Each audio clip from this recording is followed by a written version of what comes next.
my name's Joshua Peralta. I am currently the Transition Age Youth Specialist, also known as the TAYS coach / specialist.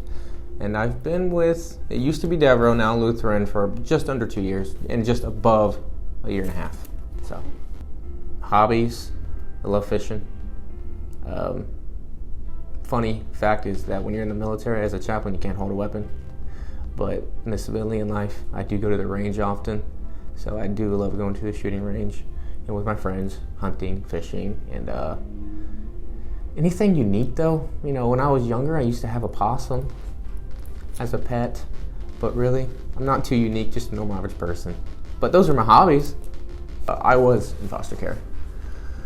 I think I was 8 or 9 when I entered, and when I realized when I got older, after dealing with everything that I've, helped my younger kids, or my youths before I transitioned to being an IL coach, it just made me realize this is what I wanted to do. I went through it. I know what you guys are going through. I've mentioned it a couple times when I was still a case manager. Hey, I know what you're going through. They don't want to hear that, so I stopped mentioning it. But it was more of a, I can relate to you and I know how you're feeling. Sympathy and empathy type of thing. But that's the main reason why I do this. And then when I had the opportunity to be a TAYS coach, I couldn't say no. I work with kids that are 3 or 4 years younger than me. So I'm even closer to an age range, and they can relate even more to me. So I couldn't pass up that opportunity. So one thing that absolutely I feel helps me do what I do is me being a chaplain in the military. Because I have so much experience with counseling soldiers, being with them in those interpersonal skills, I'm able to use those with my young adults. There are very similar situations that I deal with my soldiers and my young adults. And, with it being 2 different employment opportunities, it's astonishing on how similar they could be.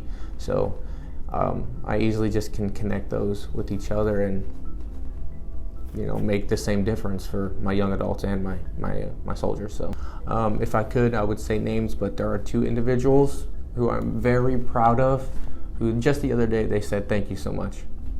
And there was one young adult who said I love you. It was the sweetest thing because he does have some disabilities, and it was just the sweetest thing because he's out of county and I haven't met him before, but if he's saying that to someone who's never met before, it means you've made an impact. So there's so many things I could say that are little but making massive impacts. Just you complete so much for them, and they realize it later on down the road, and they're like, wow, I could not have done this without you, type of thing. So I've had a lot, but those are just a couple examples. Since I went into college, I used what I call the 3 H's. Honest, hungry, and humble. I think that's what it is. Yes, honest, hungry, and humble. Honest because, if you're honest, you can respect yourself. Other people are going to respect you. If you're hungry, that means you're out to go to work, you're ready to improve, you're ready to help the lives of what I do for young adults, you're ready to, change people's lives, for this example. And then humble because you want to make an example for yourself, for others. So always be the person you want to be, always be a person that you want others to be. Typically treat your friends like you'd want to be treated type of thing. So that's why I've always gone by as hungry, honest, and humble.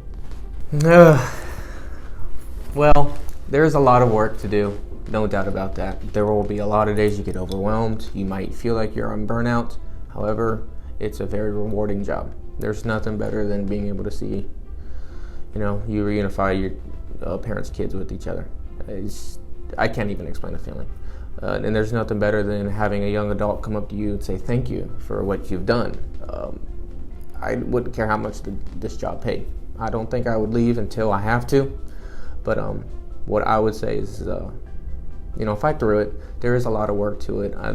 I've fallen victim to almost burnout, but realize that it's important to make sure that there are good people in this line of work. Because truthfully, sometimes there's not. But when people know that there are good people out there to help them, that right there is just another morale booster for you to stay in the line of work, because you'll get connected with your youths and your young adults, and no matter how much work there is, just stay positive and make sure that you're doing it for the right thing. So just keep a steady head and like I said, stay positive about it.